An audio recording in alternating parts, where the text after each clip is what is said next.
teman-teman farmasis. Assalamualaikum warahmatullahi wabarakatuh. Di sini kami akan memaparkan mengenai pemantauan terapi obat. Pemantauan terapi obat atau PTO adalah suatu proses yang mencakup kegiatan untuk memastikan terapi obat yang aman, efektif, dan rasional bagi pasien. Kegiatan tersebut mencakup pengkajian pilihan obat, dosis, cara pemakaian obat, respon terapi, reaksi obat yang tidak dikehendaki atau ROTD, dan rekomendasi perubahan atau alternatif terapi. Tujuan pemantauan terapi obat yaitu ada 3. Pertama, meningkatkan outcome terapi. Kedua, meminimalkan risiko terjadinya efek samping obat. Ketiga, melindungi pasien dari penggunaan obat yang tidak rasional. Selanjutnya, langkah-langkah PTO. Yang pertama, orientasi masalah dari data pasien, pengumpulan data pasien dan mengatur data ke dalam format masalah. Yang kedua, pengkajian ketetapan seleksi terapi obat dan mengidentifikasi data terapi, hubungan terapi obat dengan masalah tertentu atau status penyakit untuk menetapkan ketetapan terapi tertentu. Yang ketiga, mengembangkan sasaran-sasaran terapi tertentu. Yang keempat, menyusun atau mendesain rencana pemantauan terapi obat. Dibagi menjadi 3. Yang pertama, pengembangan parameter spesifik pemantauan. Yang kedua, penetapan titik akhir farmakoterapi. Yang ketiga, penetapan frekuensi pemantauan. Kriteria pasien PTO. Yang pertama, anak-anak dan lanjut usia, ibu hamil dan menyusui. Yang kedua, menerima obat lebih dari 5 jenis. Yang ketiga, adanya multidiagnosis. Yang keempat, menerima obat dengan indeks terapi sempit. Yang kelima, menerima obat yang sering diketahui menyebabkan reaksi obat yang merugikan. Yang keenam, pasien dengan gangguan fungsi ginjal atau hati. Yang ketujuh, pasien yang menerima regimen yang kompleks, polifarmasi, variasi rute pemberian, variasi aturan pakai, dan cara pemberian khusus. Kompleksitas regimen. Pasien dengan polifarmasi perlu diwawancara terkait dengan kompleksitas regimen akibat adanya variasi rute pemberian obat, variasi aturan pakai, dan cara pemberian khusus. Kriteria obat untuk pasien PTO. Pertama, ada obat dengan indeks terapi sempit, contohnya digoxin, phenytoin, dan theophylline. Yang kedua, obat kardiovaskular, contohnya nitroglycerin. Yang ketiga, ada obat yang bersifat nephrotoksik, contohnya gentamicin. Yang keempat, ada obat yang menimbulkan ROTD, contohnya metoclopramid, ANS atau obat anti-inflamasi non-steroid, glibenclamid golongan sulfonylurea, dan metformin. Yang kelima, ada obat yang bersifat hepatotoksik, contohnya OAT atau obat antituberkulosis, Systenol, ranitidin, cetirizine, spironolactone, furosemid, dan ketorolac. Yang keenam, ada obat antikoagulan, contohnya warfarin, heparin, rivaroxaban, dabigatran, apixaban, dan edoxaban. Metode sistematis pemantauan terapi obat, yaitu metode SOAP atau Subjective, Objective, Assessment, and Planning. Yang pertama yaitu subjektif. Data subjektif merupakan data gejala yang dikeluhkan oleh pasien. Data tentang apa yang dirasakan pasien atau apa yang dapat diamati tentang pasien. Data subjektif ini mencakup gambaran apa adanya mengenai pasien yang diperoleh dengan cara mengamati, berbicara, dan berespon dengan pasien. Selanjutnya, objektif. Data objektif merupakan riwayat pasien yang terdokumentasi pada rekam medik dan hasil dari berbagai uji dan evaluasi klinik.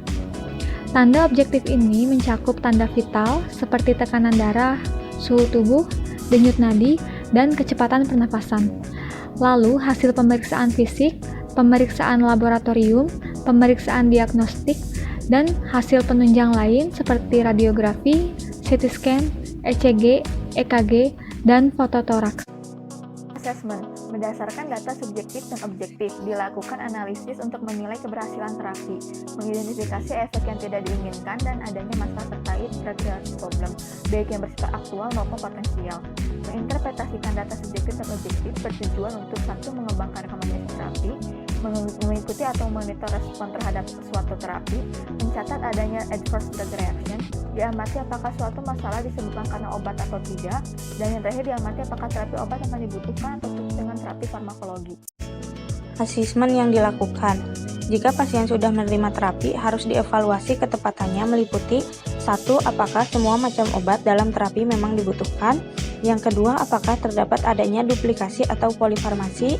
Yang ketiga, apakah obat tersebut merupakan pilihan yang tepat bagi kondisi pasien?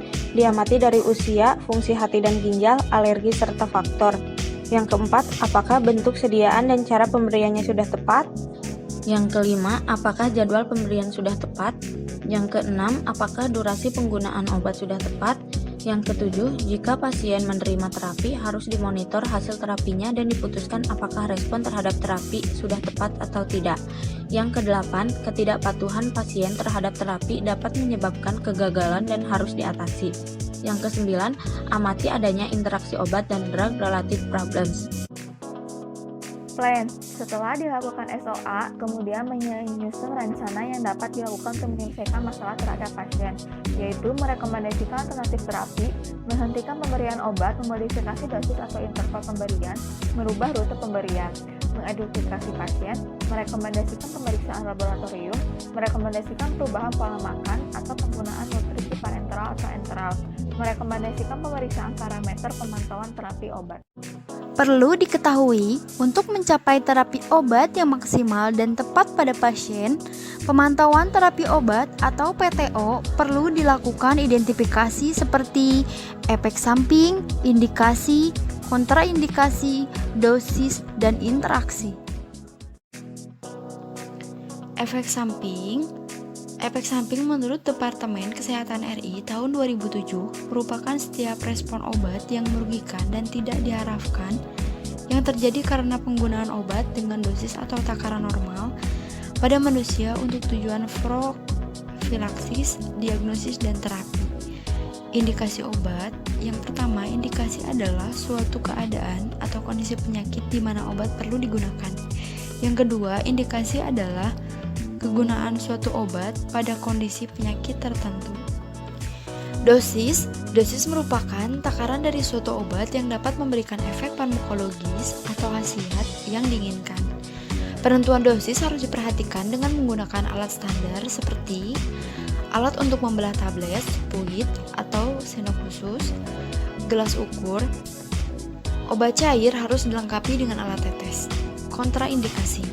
Kontraindikasi adalah suatu kondisi atau faktor yang berfungsi sebagai alasan untuk mencegah tindakan medis tertentu karena bahaya yang akan didapat pasien. Kontraindikasi adalah tidak boleh diberikan pada keadaan tertentu. Interaksi obat. 1. Interaksi farmaseutik yang bersifat langsung dan dapat secara fisik atau kimiawi. 2. Interaksi farmakokinetik, yaitu absorpsi, distribusi, metabolisme, dan ekskresi.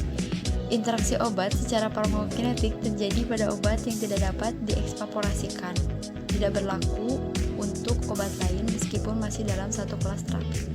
Disebabkan adanya perbedaan sifat fitokimia yang dihasilkan sifat farmakokinetik yang berbeda.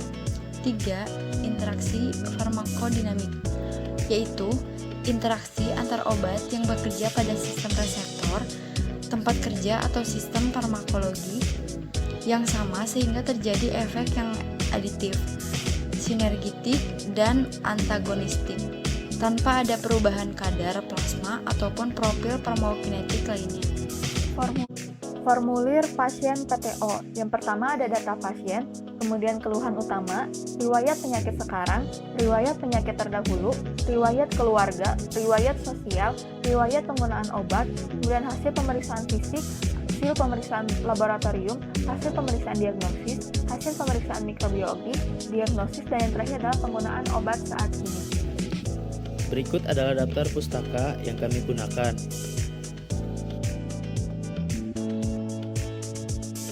Sekian pemaparan video dari kelompok 5 tentang pemantauan terapi obat. Kurang lebihnya mohon maaf. Wassalamualaikum.